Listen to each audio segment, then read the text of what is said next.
Hello, my friends. This training day is super exciting. This was my second day back from my deload, and I was really stoked about getting in for these lifts. Before we get into my top sets, I want to go over how to warm up on the bar. Now, keep in mind, you can actually buy this warm-up calculator on my website for about $6 to $7. I just had Brian start warming up with my warm-up method, and he ended up hitting a bench PR that he had been stuck at. So it's a great way to warm up. A lot of lifters warm up very similarly to this. I've actually been helping Brian with most of his current programming and his cycle, so he's made some killer PRs so far too. So we're going to go ahead and just start warming up with just the bar. We hit this for 8 reps, and basically anytime you're going in to train, you're going to want to warm up with just the bar. You don't want to skip that.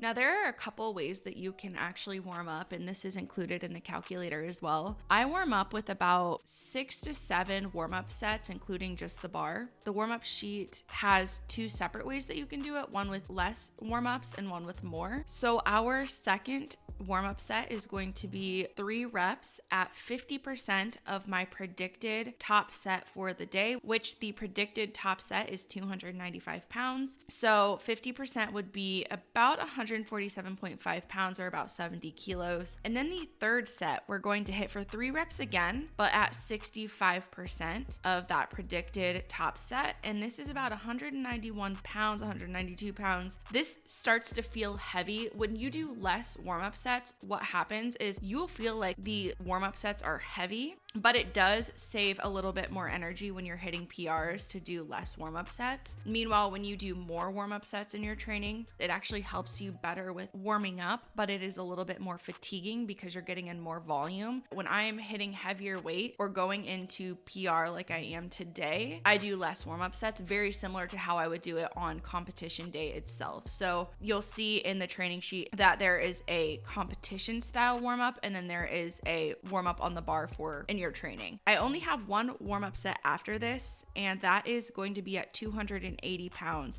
For this warm-up set, what's funny is this is actually a PR as well, but I'm not going for 280, I'm going for 295. So I hit a PR during my warm-up.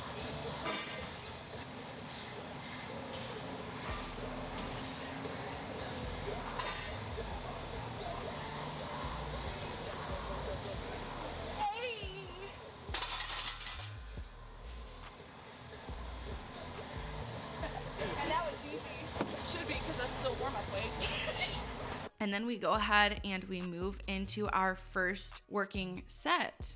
So for my top set, we're going for 295 here, and we're just doing one single. Going into the program, the goal was to hit anywhere between 100 and 107%. And we went for that 107%. Yes! And then we go ahead and go into some back off sets, which don't really look or feel like back off sets. The first one, we are going to hit my predicted, or not even my predicted, this is my goal opener right here. And this is 283 pounds. We're hitting this for 3. The reason we're doing this, and the reason I'm doing this, is because you want to be able to hit your opener for a set of 3 on a bad day. That said, this isn't really a bad day. I just came off of a deload. Anytime you come off of a deload, you're going to expect to hit heavier weight because you've just let your body recover. And when you let it recover, it's more optimal for strength training.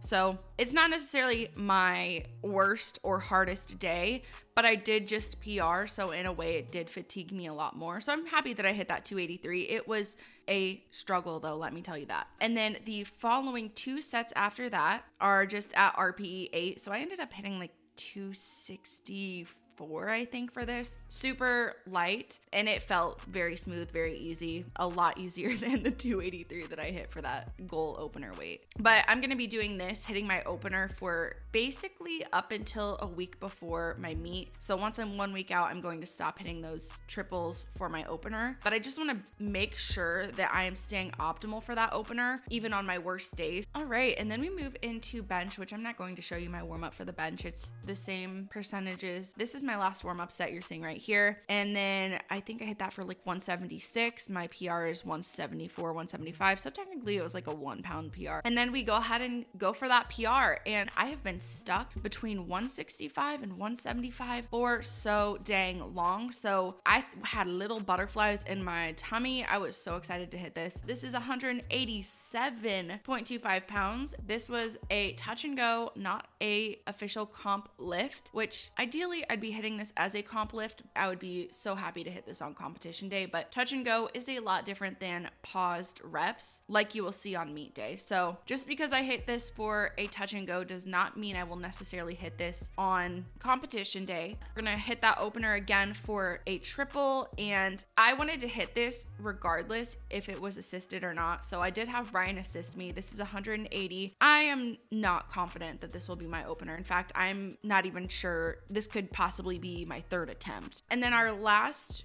2 sets are still going to be of those triples, and we're going to hit this one for RPA again.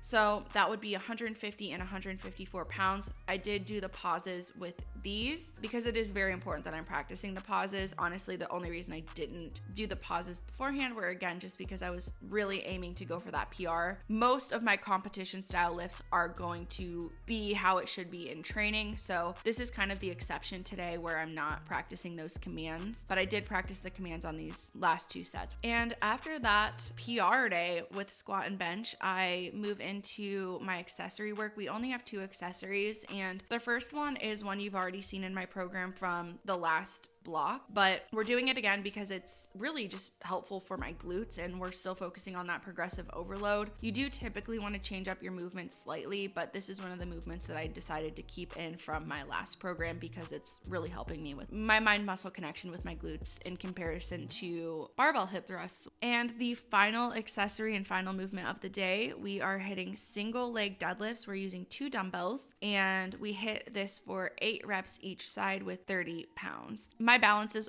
wonky. My balance is not great. It's funny because a lot of my clients expect me to expect them to be perfect with these movements, and I just want to show that even someone who does this for a living, you aren't going to be perfect at everything, and there are always going to be things that you can work on. So if you are a client watching this, this is just to show you that you are not going to be perfect at everything, and I'm not perfect at everything. So don't be hard on yourself, especially with these balance-based movements where you're doing single leg or single limb movements and your balance is naturally challenged. Don't be stressed about it. So I just wanted to kind of point that out because a lot of people, especially in my virtual training, will say, oh, my balance is so off. Oh, I'm doing so bad at these. And I'm like, you're absolutely not. Training your balance will get you better at balance, just like training your strength will get you better at strength. Anywho, this is the end of the workout. If you guys enjoyed this video, please give it a like, subscribe, leave a comment. It helps out my channel a ton. And please go check out my mental health project, Prove Your Existence. And that will be it for today's video. If you guys are interested in coaching, I am starting to slowly accept new clients. I wasn't for a while because I was getting this Prove Your Existence project off the ground. And now that I am accepting more clients. I also have programs up on my website. And that is it for today. Thank you so much again for watching, and I will see you next time. Listen to me as I